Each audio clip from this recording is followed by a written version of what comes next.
Hey everybody, welcome to the program, WRSA Radio. I'm your host, G1, as always. Hope you're having a good week. It's been a busy one for me, a lot of stuff going on, a lot of stuff happening in the wild, wide world of sports. So let's jump right into the show today and kind of get on topic. What are we talking about? Well, I've had several good conversations over the last week with friends and acquaintances and family and stuff. And some topics have come up that, in conjunction with the recent goings on in the world, have me kind of coming to a conclusion.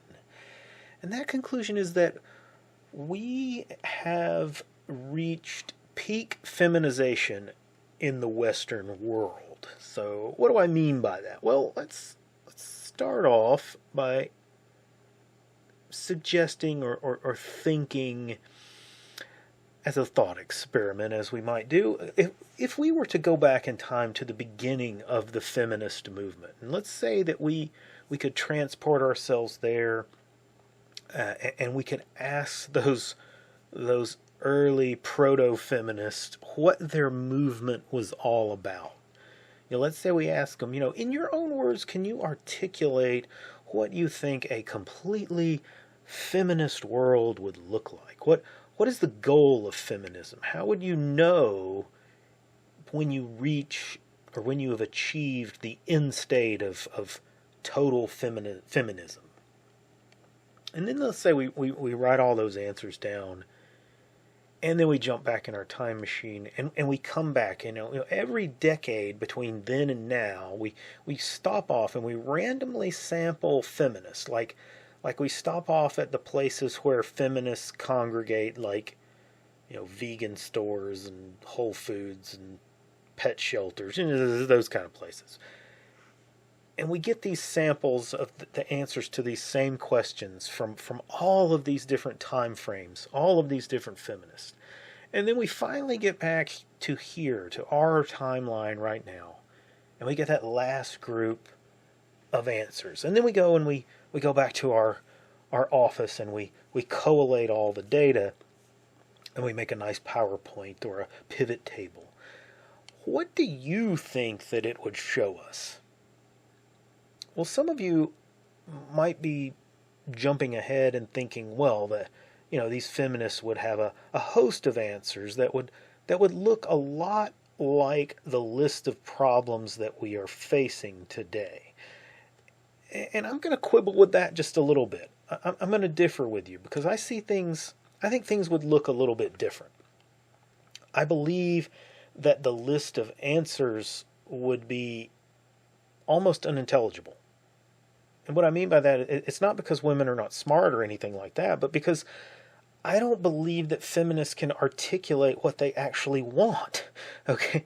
They don't have a real vision of what they think full feminism actually should look like and what it actually is. I think their answers would largely look like planks from the Communist Party in some ways. Those things would show up along with a plethora of other things that were not consistent and didn't really make a whole lot of sense or didn't really fit in together. Now, with that being said, how do I come to the conclusion that we've reached peak feminization in the West? Well, just look around you. While the average rank-and-file feminist, I believe, would struggle to pinpoint what their desired goal or outcome of feminism actually is, the spirit of feminism, the meme of feminism, the meat of it, has swept through the institutions and underpinnings of our culture like a fog. Okay, it's everywhere we look. We're confronted by the feminine. It is our political policies. It's in our justice system. It's in our foreign policy. It's in our entertainment and sports. It's in our religion. It's in our corporate world and business. It overran education a long time ago. It's everywhere. It's pervasive, and you can't get away from it. And when you actively do try to get away from it, you're demonized and ostracized, and nowadays you're canceled. Nowhere is left untouched by the feminine hand. Now, before you jump at me and give me the yeah buts, let's be perfectly clear. This was not done by women alone. Okay, this was largely done by men. This was not simply women taking over things. No, this was men accepting this idea of weakening and softening everything, sanding off the edges of every sharp corner in the world and wrapping it all in bubble wrap, trying to protect everyone and everything from itself. That is peak feminization. It's the intrinsic, unwavering desire to mother everyone and everything. You can save them all. You can fix them all. We just need to be nice and happy and free and loving, and everything will be all right. And along with that comes the idea that if you do anything to upset that mental and emotional state, then you're literally evil and you must be destroyed at all cost.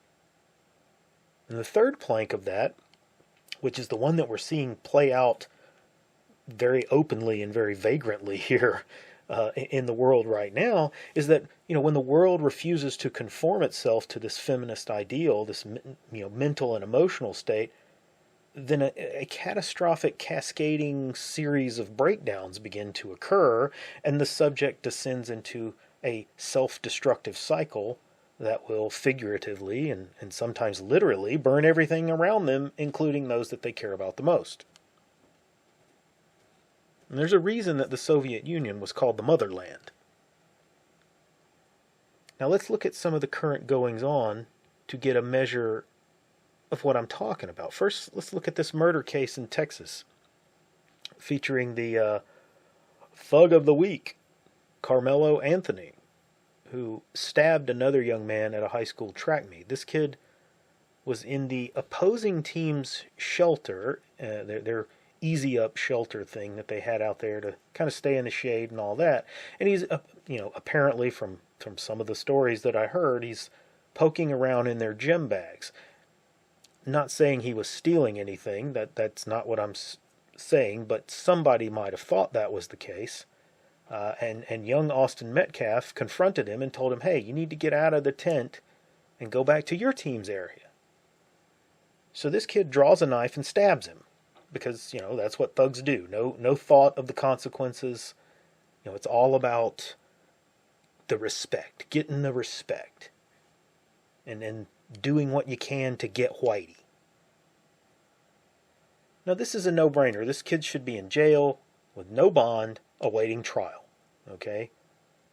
Alas, we have peak feminization in the judicial system. A female judge lowers the bail to a mere $250,000, which was easy for Anthony's family to post because they had a Give, Send, Go account set up to raise money for his legal defense. The media had already started working.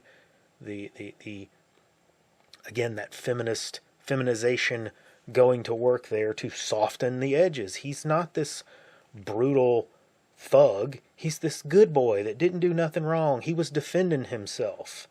And so this Give, Send, Go account gets set up, and people donated close to $500,000 to this account. So he posts bail and he walks out the door. And now we find out that, well, the money from that account is not going to his legal fund. The family immediately moved into a gated community, leasing a home that was, what I saw, valued over $800,000. And they purchased, or at least leased, a brand new Cadillac Escalade SUV. So for this family, murdering a young white man was like hitting a small lottery jackpot.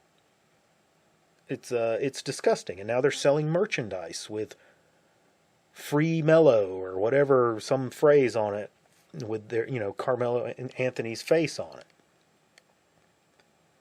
20 years ago, not even that long ago, this wouldn't be taking place. Real justice would still be in play, and this kid would be sitting in an adult jail, probably facing the death penalty. Now let's look at some other situations. The illegal criminal alien deported from Maryland to El Salvador. His story is kind of the latest leftist rage. At the Trump administration, they insist that he's an innocent family man who's good and wholesome, and he deserves to be brought back to the U.S.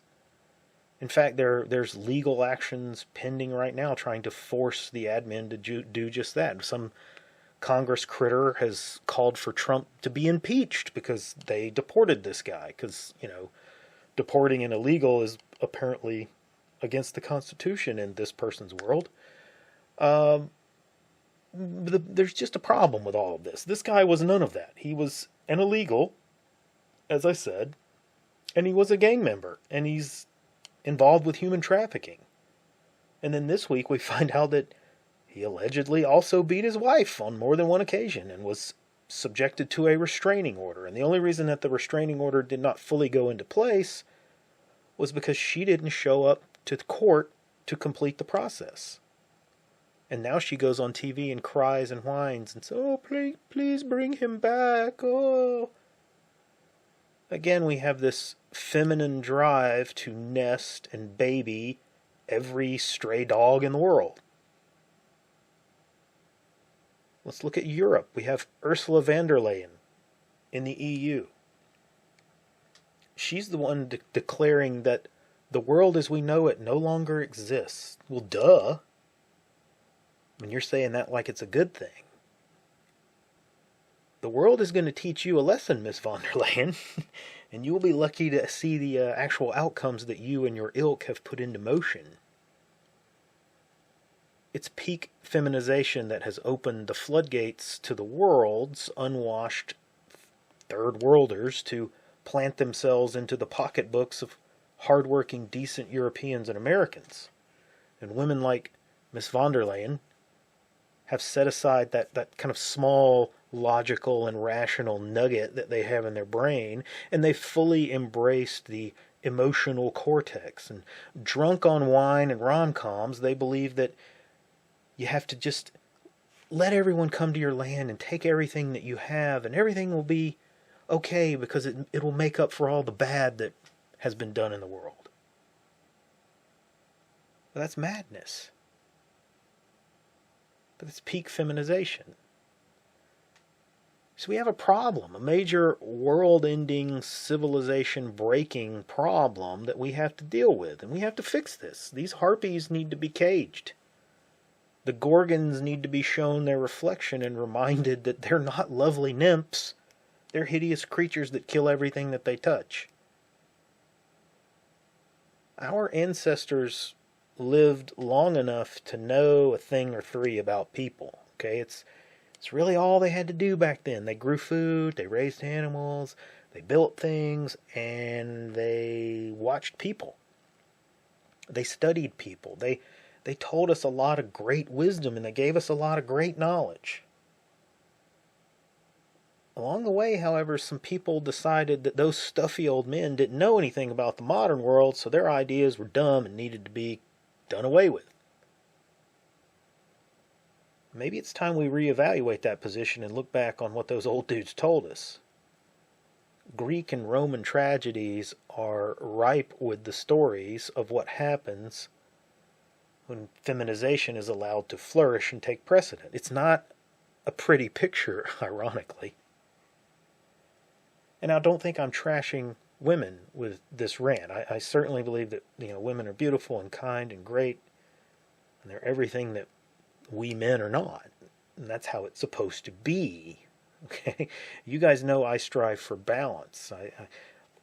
That's what I want in the world. That's how I want to live my life, in balance. Our society should have that balance. It's destructive to all the natural order to allow one side or the other to overtake and dominate what guides that society.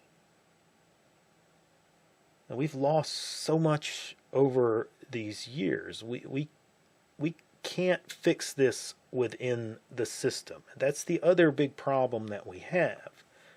There are far too many people, and most of them of the boomer generation, who still trust that the system can fix itself if we just replace the people that are there. Well, who are you going to replace them with? Let's just look at the DOJ, for example. If Pam Bondi, speaking of feminization, if Pam Bondi should go into the DOJ and begin firing everyone tomorrow, which She's supposedly made some changes and fired some people, but let's say she takes an axe to the numbers. Just cut 50% of the workers with the intent of replacing them. I've gone in there and I've identified who the bad eggs were, and we've gotten rid of them. Pam's doing her job. She's doing what she's supposed to do. Well, who is she going to replace them with? Every educational institution has been corrupted. Almost everyone in the potential candidate pool for those jobs will have gone through those very same institutions. It's a like-for-like replacement. Do you think that we can really find a large crop of young people that have not been so polluted with modern progressive feminist thought that we could replace 50% of the DOJ? I don't think that's possible. Maybe if we just hired like Bob Jones University or something like that, Liberty University, the most Christian private schools. That might be the only way that you could potentially get that many people. I just don't think that it's possible. I really don't. And saying that, I don't have the answer to this question, but maybe some of you guys out there can at least get your people to understand how absolutely screwed we are. Maybe someone out there who is aware of how bad things are will have looked at the problem long enough that they will have a good idea of how to fix it. I don't. I think the first step in everything, though, is recognizing that you do have a problem. Guys, we got a problem. Anyway, we shall see. That is all I have for this week. Like and subscribe. Come see us over on Gab. Nice crew in the Cold Fury blog. And I'll see you on the next episode.